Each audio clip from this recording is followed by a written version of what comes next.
If you want to set image as your wallpaper on Apple Watch Ultra 3rd generation, you can for sure do this.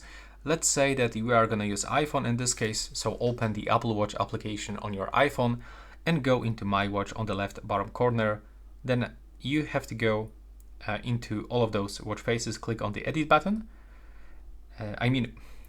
We have to go for the face gallery, that was my bad. And we have to select photos. So in this place, we are able to put any image that we have in our gallery by selecting a specific type. We can click add. In this case, I have to choose photos. And now, as you can see, let's say that I want to put this image, and I can also select the multiple images if I want. If I'm gonna click here, now it's over here. Below, I can also change it. Just simply customize the style of clock, some complications, its color. And right now, if I want to apply this, I have to click on the add button. And now it will be redirected into my Apple Watch after a few moments.